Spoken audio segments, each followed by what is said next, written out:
Today on Sugar Spun Run, I'll be showing you how to make my favorite gingerbread cookies.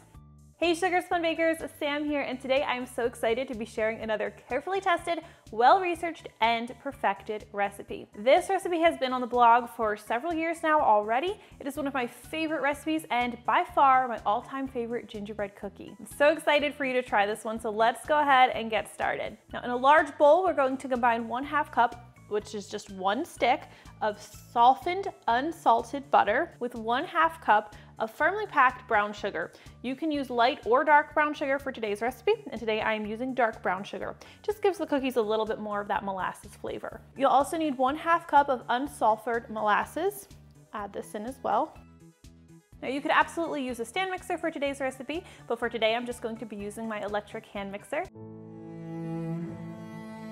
And we'll use this to cream together all of these ingredients.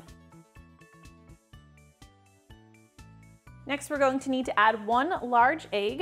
You always want to crack your egg in a separate dish. And 2 teaspoons of vanilla extract. And we'll stir these in, and you may notice at this point that your batter starts to look a little bit piecey, or it's starting to separate a little bit. You might be able to see some butter particles in there. Yeah, you can kind of see it here. This is totally normal. Don't panic if you see this. Now let's set this aside, and in a separate bowl, we're going to combine our dry ingredients.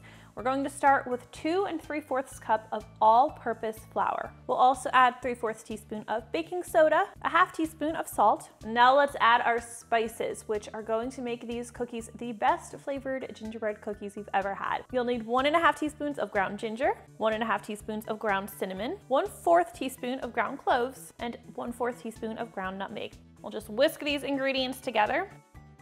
We'll bring back our wet ingredients. I'm gonna give this another quick mix. We'll gradually add our dry ingredients to our wet ingredients until everything is nicely combined.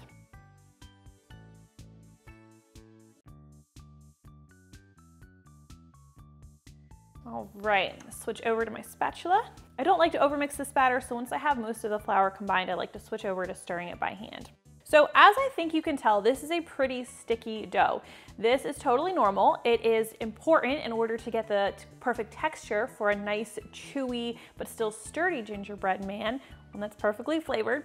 So we're going to have to chill this dough, which I know is annoying, but just bear with me here. I like to work with half of the dough at a time when I am rolling it out. So I'm gonna take just 2 pieces of plastic wrap right here, and I'm going to divide the dough about in half.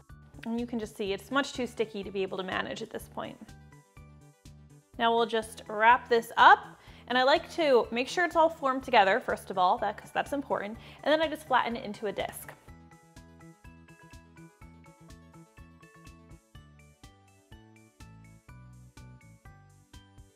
Now this dough is going to need to go to the refrigerator, where it's going to need to chill for at least 3 hours. I say at least 3 hours. I usually make mine the day before and let it chill overnight. All right, once your dough has finished chilling, now we can start rolling it out. Before we begin, go ahead and preheat your oven to 375 degrees Fahrenheit. Now you'll need a couple tools here. I have a spatula that I'm going to use to scrape under the dough as we go. I've got my rolling pin, a little bit of flour that I'm going to use to dust this clean surface, and of course a gingerbread cookie cutter. Now let's go ahead and lightly dust our surface. We'll turn out our dough, and I always lightly dust the top of the dough as well. All right, now we'll use our rolling pin, and I like to generally roll these cookies out to be between 1/8 and 1/4 inch thick. Cookies that are 1/4 inch thick are going to be slightly more soft and chewy than ones that are thinner.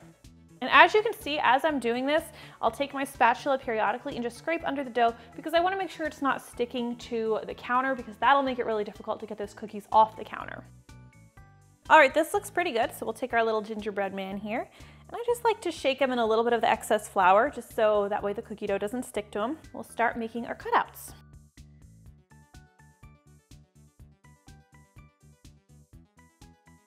Now we'll take these and transfer them to a parchment paper lined baking sheet.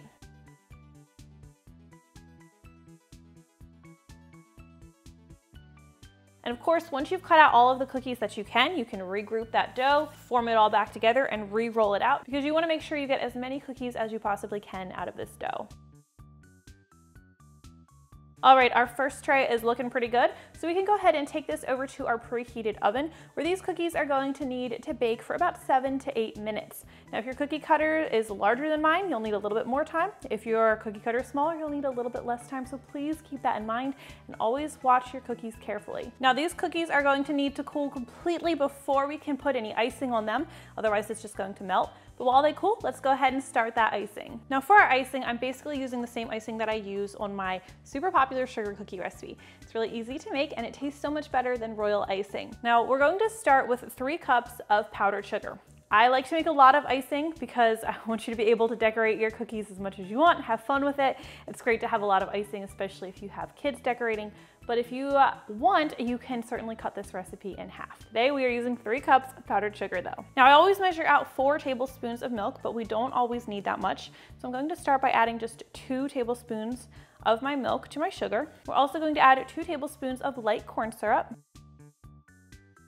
and a half teaspoon of vanilla extract for flavor. Now I'm just gonna use a whisk to start stirring all of this together until it's nice and smooth. And at this point, I can already tell I'm going to need more milk, so I'm going to add a splash more of that. All right, so what we're looking for here is we want a nice smooth frosting that when I lift the whisk out of the icing, it's gonna form a ribbon and that's gonna drizzle back down into the bowl. That ribbon that forms, I want it to hold its shape for several seconds before it dissolves back into the bowl. Right now, mine's not doing that because I actually added a little bit too much milk. Fortunately, this is an easy fix. We're just going to add a little bit more powdered sugar. I don't have a specific amount for you because it's going to depend on exactly how much you overmeasured your milk. You probably won't make that mistake. All right, now this is much more of the consistency I'm looking for. So you can see the ribbon that falls off of my whisk, it's holding its shape, it's not dissolving right away. This is a much more pipeable frosting. It's going to make it easy for us to pipe little eyes and buttons on our gingerbread men without having them just spread all over the place. Now you certainly could just spread this icing over your cookies with a knife. Today I am going to just be putting mine in a piping bag fitted with a Wilton No. 5 tip.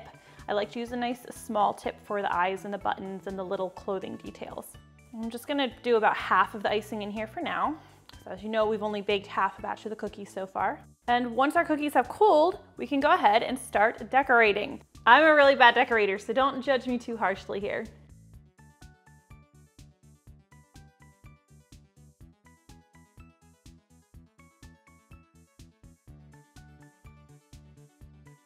Now, if you'd like, right after you pipe your icing on your cookies, you can use little decorative sprinkles or jimmies and you can press those onto the icing as well. You want to do this pretty quickly after you've piped the icing.